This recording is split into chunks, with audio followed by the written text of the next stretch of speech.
Euzu billahi mineşşeytanirracim. Bismillahirrahmanirrahim. Elhamdülillahi rabbil alamin. Ves salatu vesselamu ala Resulina Muhammedin ve ala alihi ve sahbihi ecmaîn. Sevgili dostlar, bir ayet, bir hadisle yine huzurunuzdayız. Allah'ımızın Celle Celaluhu kelamından bir ayet size okuyacağım. O ayetin mealini, tefsirini yapmaya çalışacağım. Ondan sonra bir hadisi şerif okuyacağım. O hadisi şerifin de mealini ve tefsirini yapacağım. Bu ayet ve hadise göre bir Müslümanın ne yapması gerektiğini anlatmaya çalışacağım. Allahu Teala Kitab-ı Kerim'inde şöyle buyuruyor. Estaizu billah, Bismillahirrahmanirrahim. لَقَدْ كَانَ لَكُمْ ف۪ي رَسُولِ اللّٰهِ اُسْوَةٌ حَسَنَةٌ. لَقَدْ كَانَ لَكُمْ, sizin için muhakkak vardır.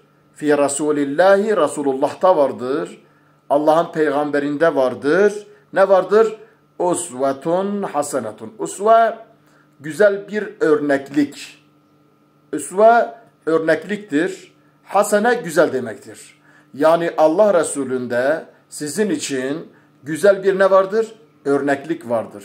Eğer siz isteseniz Resulullah Aleyhisselatü Vesselam'dan güzel bir örnek alabilirsiniz. Ama kimler alabilir? لِمَنْ كَانَ يَرْجُ اللّٰهَ, Allah'a kavuşacağına inananlar, Allah'a kavuşacağını kabul edenler, onlar için وَالْيَوْمَ الْآخِرَ, ahiret gününe kavuşacağına inananlar ve zekerallaha kethira, Allah'ı çok zikredenler için Allah Resulü'nde sallallahu aleyhi ve sellem'de çok güzel bir örneklik vardır.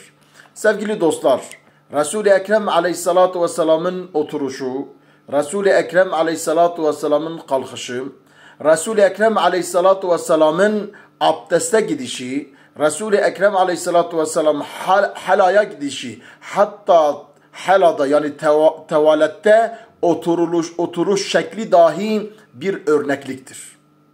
Bir insana fayda verecek şeydir. Resulullah aleyhissalatu vesselamın insanlarla konuşması, insanlarla muamelesi, hatta hayvanlara olan muamelesinde inananlar için ahirete, Allah'a ve Allah'ı çok zikredenler için bir örneklik vardır. İnsan istese, yani ahireti isteyen, Allah'ı isteyen çok güzel örnekleri Resulullah'tan alıp aleyhissalatu vesselam ahiretini güzelleştirebilir. Hadis-i şerifte Kâle Resulullah sallallahu aleyhi ve sellem İnnemâ bu'ithu, muhakkak ben gönderildim liutemmime salihal ahlaki ev mekarimel ahlaki. Ben güzel ahlakı tamamlamak için gönderildim.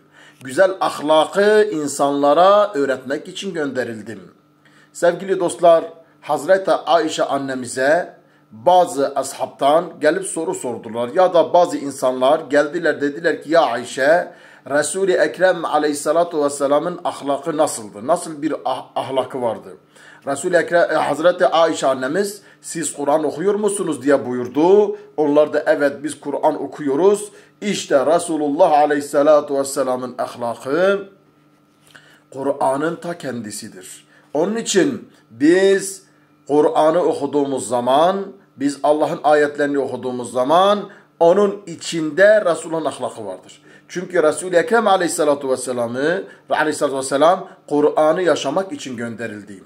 Bir Müslüman, bir insan Kur'an'a göre hareket ederse, Kur'an'ın emirlerini tutarsa Resul-i Ekrem aleyhissalatu vesselam'ın yaptıklarını yapmış olur. Bazı şeyler vardır ki biz ne yapıyoruz? Resulullah'a müracaat ediyoruz. Resul-i Ekrem nasıl o ayeti uygulamış ona göre hareket ediyoruz. Onun için Allah'a, ahiret gününe ve de Allah'ı çok zikredenler için ne vardır? Resulullah'ta çok güzel örnekler vardır. Onun için bir Müslüman konuşmasıyla, oturmasıyla, kalkmasıyla, insanlarla muamelesiyle Resulullah gibi yaparsa güzel ahlakı elde etmiş olur ve dünyamız daha güzel, daha huzurlu bir yere dönüşmüş olacaktır. Bugün eğer insanlık büyük bir burhan içindeyse, büyük bir kriz içindeyse, büyük bir yıkım içindeyse bunu maddi ve manevi olarak da düşünebilirsiniz. Bugün toplumlar büyük bir bozulmanın içinde, insanlar büyük bir delaletin içinde ise, içindedirler de görüyoruz yani toplumlarımızı. Bunun sebebi Kur'an'dan ve sünnetten uzak oluşlarından dolayıdır. Eğer Kur'an'ı bir toplum, eğer Resulullah Aleyhisselatü Vesselam'ın sünnetini uygulayan bir toplum oluşturulabilirse inşallah ümmet kurtuluşa erecektir. İnsanlık kurtuluşa erecektir. Çünkü tarihte Hristiyanlar, Yahudiler, onların hahamları İslam'a ve Müslümanlara sığınmışlar.